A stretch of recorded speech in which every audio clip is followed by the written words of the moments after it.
Kisah sahabat Nabi bernama Sumamah bin Utsal melakukan embargo ekonomi terhadap kaum Quraisy. Pada tahun 6 Hijriah, Rasulullah SAW bertekad untuk memperluas daerah dakwahnya. Beliau SAW menuliskan 8 surat yang ditujukan kepada para raja dan penguasa Arab dan non-Arab. Rasul SAW juga mengutus beberapa orang yang membawa surat-surat tersebut untuk mengajak para raja dan penguasa tadi untuk memeluk Islam. Salah seorang dari penguasa yang mendapat surat dari Rasul SAW adalah Sumamah bin Utsal al-Hanafi. Hal itu tidak mengherankan, karena Sumamah adalah salah seorang penguasa Arab pada zaman jahiliyah. Dan ia termasuk salah seorang pembesar Bani Hanifah yang terpandang. Ia juga salah seorang raja dari Yamamah yang setiap perintahnya harus ditaati. Sumamah menerima surat Rasul SAW dengan sikap meremehkan dan menolak. Ia mengambilnya dengan congkak dan ia tidak mau mendengarkan dakwah kebenaran dan kebaikan yang sampai kepadanya. Lalu setan menyuruhnya untuk membunuh Rasulullah SAW dan menamatkan riwayat dakwah beliau. Maka Sumamah mulai mencari kesempatan terbaik untuk membunuh Rasulullah SAW saat Rasul lengah. Hampir saja makar ini berhasil kalau saja salah seorang paman Sumamah memberitahukan kepada Rasul niat Sumamah untuk membunuh beliau. Maka Allah Subhanahu wa Ta'ala menyelamatkan nabinya dari kejahatan Sumamah. Namun, meski Sumamah telah mengurungkan niat untuk membunuh Rasul SAW, akan tetapi ia masih bertekad untuk membunuh para sahabat Rasul SAW. Ia menunggu kesempatan untuk melakukan hal tersebut. Akhirnya ia berhasil menangkap beberapa orang sahabat Rasul SAW dan membunuh mereka dengan begitu kejamnya. Maka Nabi SAW langsung memberitahukan kepada para sahabatnya bahwa beliau SAW telah menghalalkan darah Sumamah untuk dibunuh. Tidak lama berselang sejak kejadian itu, Sumamah pun berniat untuk melakukan umroh. Ia berangkat dari kampungnya yang bernama Yamamah menuju Mekah. Dalam perjalanan ia berkhayal melakukan tawaf berkeliling Ka'bah dan melakukan penyembelihan untuk para berhala yang ada di sana. Saat Sumamah berada di tengah perjalanan dekat Madinah, maka ia mendapatkan musibah yang belum pernah dibayangkan olehnya. Ada segerombolan pasukan Rasulullah SAW yang bertugas untuk mengintai dan mengawasi sekeliling pemukiman karena khawatir ada pihak musuh yang hendak menyusup dan melakukan kejahatan di Madinah. Maka pasukan tadi langsung menawan Sumamah. Dan pasukan ini tidak mengenal Sumamah, lalu membawanya ke Madinah. Rombongan pasukan ini mengikat Sumamah bersama dengan beberapa tawanan yang diikat di masjid. Mereka mengikat para tawanan tadi sambil menunggu hingga Rasul SAW sendiri yang memberi keputusan tentang para tawanan ini. Rasulullah SAW keluar rumah untuk pergi ke masjid. Begitu beliau hendak masuk ke dalamnya, beliau melihat Sumamah sedang diikat oleh pasukan. Maka Rasul SAW langsung bertanya kepada para sahabatnya, "Apakah kalian tahu siapa yang kalian tawar ini?" Para sahabat menjawab, "Tidak ya Rasulullah." Rasul bersabda, "Ini adalah Sumamah bin Utsal al-Hanafi. Bersikaplah yang baik terhadapnya." Lalu Rasulullah SAW kembali ke rumahnya lagi dan bersabda kepada keluarganya, "Kumpulkan makanan yang ada pada kalian dan kirimkan kepada Sumamah bin Utsal." Kemudian Rasul SAW memerintahkan keluarganya untuk memerah susu unta miliknya setiap pagi dan petang dan membawa susu tersebut kepada Sumamah. Semua itu dilakukan sebelum Sumamah berjumpa atau berbicara kepada Rasul SAW. Kemudian Nabi SAW mendatangi Sumamah dengan niat mengajak Sumamah masuk ke dalam Islam. Beliau bertanya, "Bagaimana keadaanmu, wahai Sumamah?" Sumamah menjawab, "Saya baik-baik saja, ya Muhammad. Jika kau hendak membunuhku, maka sepantasnya lah kau membunuhku, karena aku telah banyak membunuh sahabatmu. Jika kau mau memaafkan, aku akan amat berterima kasih. Jika kau menginginkan harta, sebut saja sesukamu, pasti akan diberikan." Lalu Rasulullah SAW membiarkan Sumamah seperti itu selama 2 hari.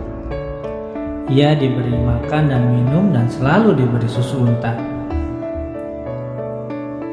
2 hari kemudian Rasul SAW mendatanginya lagi dengan bertanya, "Bagaimana keadaanmu, wahai Sumamah?" Sumamah menjawab, "Aku masih tetap dengan apa yang telah aku katakan sebelumnya. Jika kau mau memaafkan, aku akan amat berterima kasih. Jika kau hendak membunuhku, maka sepantasnya lah kau membunuhku, karena aku telah banyak membunuh sahabatmu. Jika kau menginginkan harta, minta saja sesukamu, pasti aku akan memberikannya." Lalu Rasul SAW meninggalkannya lagi. Dan pada hari keesokannya Rasul mendatanginya lagi dengan bertanya, "Bagaimana keadaanmu, wahai Sumamah?" Ia menjawab, "Seperti yang pernah kukatakan kepadamu, jika kau mau memaafkan, aku akan amat berterima kasih. Jika kau hendak membunuhku, maka sepantasnya lah kau membunuhku, karena aku telah banyak membunuh sahabatmu. Jika kau menginginkan harta, minta saja sesukamu, pasti aku akan memberikannya." Rasul SAW langsung menoleh ke arah para sahabatnya sambil bersabda, "Bebaskan Sumamah." Maka para sahabat melepas ikatan yang melilit tubuh Sumamah dan membebaskannya. Sumamah pergi meninggalkan masjid Rasulullah SAW dan ia terus melanjutkan perjalanannya sehingga ia tiba di sebuah pohon kurma di ujung kota Madinah dekat Baqi. Dekat pohon tersebut terdapat mata air sehingga ia bisa memberi minum hewan tunggangannya.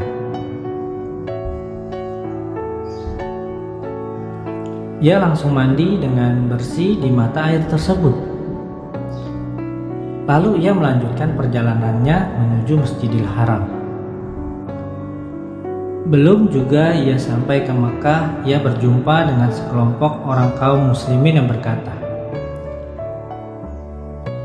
"Aku bersaksi tiada Tuhan selain Allah dan aku bersaksi bahwa Muhammad adalah hamba dan utusannya." Lalu Sumamah kembali lagi menghadap Rasulullah SAW seraya berkata, "Ya Muhammad, demi Allah, tidak ada wajah yang paling aku benci selain wajahmu. Kini wajahmu menjadi wajah yang paling aku sukai di muka bumi ini. Demi Allah, tidak ada agama di muka bumi ini yang paling aku benci selain agamamu. Kini ia telah menjadi agama yang paling aku cintai. Demi Allah, tidak ada negeri yang paling aku benci selain negerimu. Kini ia menjadi negeri yang paling aku sayangi. Lalu ia menambahkan, aku telah banyak membunuh para sahabatmu. Lalu apa yang akan kau lakukan padaku? Rasul Shallallahu Alaihi Wasallam bersabda, engkau tidak akan dicelakakan, karena Islam telah menghapuskan kesalahan yang pernah dilakukan oleh seseorang. Rasul Shallallahu Alaihi Wasallam memberitahukan Sumamah akan kebaikan yang telah Allah tetapkan pada dirinya karena ia telah mau memeluk Islam. Raut muka Sumamah langsung sumringah dibuatnya, dan ia langsung berujar, demi Allah, aku akan membunuh kaum musyrikin berlipat-lipat dari jumlah para sahabatmu yang telah aku bunuh. Aku akan menyerahkan diriku, pedangku, dan semua pengikutku untuk membela agamamu. Ia lalu berkata, ya Rasulullah, aku tertarik dengan kudamu karena aku berniat melakukan umroh. Apa yang mesti aku lakukan? Rasul Shallallahu Alaihi Wasallam bersabda, pergilah untuk melakukan umroh, akan tetapi harus sesuai dengan syariat Allah dan Rasulnya. Rasul Shallallahu Alaihi Wasallam lalu mengajarkan kepadanya manasik yang mesti dilakukan. Sumamah pergi untuk melakukan niatnya hingga ia sampai di Mekah. Ia berdiri dengan meneriakkan talbiyah dengan suara kencang. Labbaik Allahumma labbaik, labbaik la syarika laka labbaik, innal hamda wa ni'mata laka wal mulk la syarika la.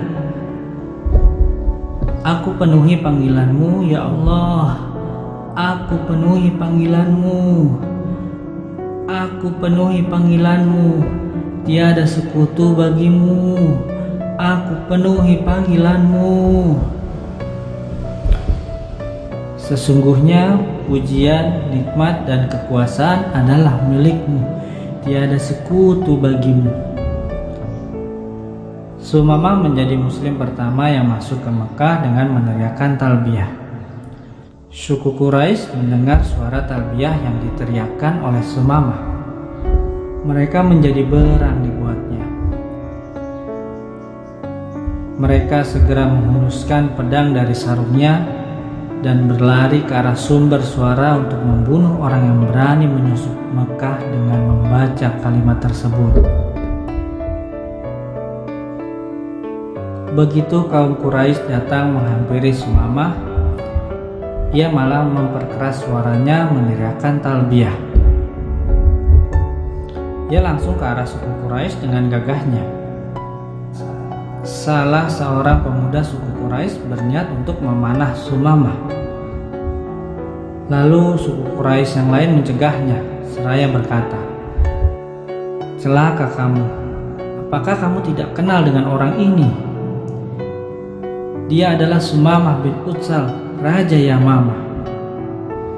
Demi Allah, jika kalian membunuhnya, maka kaumnya tidak akan mengirimkan makanan lagi kepada kita, dan kita bisa mati kelaparan. Kemudian suku Quraisy mendatangi Sumamah setelah mereka memasukkan kembali pedang ke dalam sarungnya. Suku Quraisy berkata, ada apa denganmu wahai Sumamah? Apakah engkau telah hilang kesadaran dan meninggalkan agamamu dan agama bapak moyangmu? Sumamah menjawab, aku tidak hilang kesadaran, akan tetapi aku kini mengikuti agama terbaik. aku telah mengikuti agama Muhammad. Ia menambahkan, aku bersumpah demi Tuhan pemilik rumah ini, setelah aku kembali lagi ke Yamamah, kalian tidak akan pernah menerima kiriman gandum atau komoditas apapun dari sana, sehingga kalian semua mengikuti agama Muhammad. Sumamah bin Utsal menjalankan umroh sebagaimana yang diajarkan Rasul Shallallahu Alaihi Wasallam di hadapan para suku Quraisy. Ia menyembelih hewan sembelihan di sana sebagai pendekatan diri kepada Allah, bukan kepada para berhala. Ia pun kembali ke negerinya dan memerintahkan kepada penduduk Yamamah untuk menghentikan pengiriman produk kepada suku Quraisy. Ia menjelaskan dengan tegas perintahnya ini, dan kaumnya pun menuruti akan titahnya. Mereka tidak mengirimkan komoditas mereka kepada penduduk Mekah. Embargo yang diterapkan Sumamah semakin terasa dampaknya oleh suku Quraisy. Harga semakin tinggi, manusia kelaparan, dan mereka menjadi panik dibuatnya. Mereka menjadi khawatir akan keselamatan diri dan anak-anak mereka dari bahaya kelaparan. Dalam keadaan sedemikian genting, bangsa Quraisy mengirimkan surat kepada Rasulullah SAW yang isinya, salah satu perjanjian di antara kita adalah bahwa engkau akan tetap berusaha menjaga silaturahim. Kini engkau sudah memutuskan hubungan silaturahim ini, karena engkau telah membunuh kaum bapak kami dengan pedang dan membunuh anak-anak kami dengan rasa lapar. Sumamah bin Utsal telah mengembargo produk mereka kepada kami sehingga membuat kami dalam bahaya. Jika kau tak keberatan untuk mengirimkan surat kepadanya agar ia tetap mengirimkan apa yang kami butuhkan, maka lakukanlah. Lalu Rasulullah SAW mengirimkan surat kepada Sumamah agar ia mengirimkan kembali komoditinya kepada kaum Quraisy, dan Sumamah langsung melakukannya. Selagi ia hidup, Sumamah bin Utsal senantiasa memelihara agamanya dan menjaga janjinya kepada Rasul Shallallahu Alaihi Wasallam. Begitu Rasul Shallallahu Alaihi Wasallam wafat, banyak dari kalangan bangsa Arab yang keluar dari agama Allah secara bersama-sama atau sendirian. Saat itu Musailamah Al-Kadzab melakukan dakwah di kalangan Bani Hanifah, mengajak mereka untuk beriman kepadanya. Sumamah yang tahu akan hal itu mendatangi Musailamah dan berkata kepada kaumnya, "Wahai Bani Hanifah, hati-hatilah kalian dengan urusan kegelapan yang tiada cahaya di dalamnya ini. Ketahuilah, demi Allah, ini merupakan bencana bagi orang di antara kalian yang mau mengikutinya. Ia juga merupakan bencana bagi orang yang mentaatinya." Ia juga menyerukan,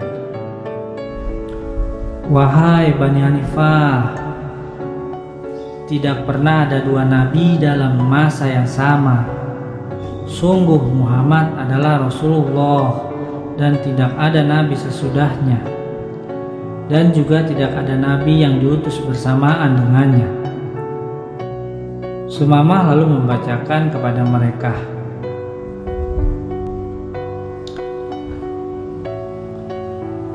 Hamim. Diturunkan kitab ini Al-Quran dari Allah yang Maha Perkasa lagi Maha Mengetahui, yang mengampuni dosa dan menerima taubat lagi keras hukumannya, yang mempunyai karunia. Tiada ilah yang berhak disembah selain Dia, hanya kepadanya lah kembali semua makhluk. Quran Surat Ghafir ayat 1-3. Ia lalu berujar, Bagaimana kalian dapat membandingkan kalam Allah dengan ucapan Musailamah? Wahai kodok yang bersih, alangkah bersihnya dirimu. Tidak ada minuman yang dipantangkan bagimu dan tidak ada air yang kau buat keruh. Lalu Sumamah bergabung dengan mereka yang tersisa dari kaumnya yang masih memeluk Islam dan menyerang kaum murtad sebagai jihad di jalan Allah dan menegakkan kalimatnya di muka bumi. Semoga Allah membalas kebaikan Sumamah yang telah diedukasikannya kepada Islam dan kaum muslimin. Semoga Allah memuliakannya dengan surga yang telah dijanjikan bagi orang-orang yang bertakwa. Wassalam.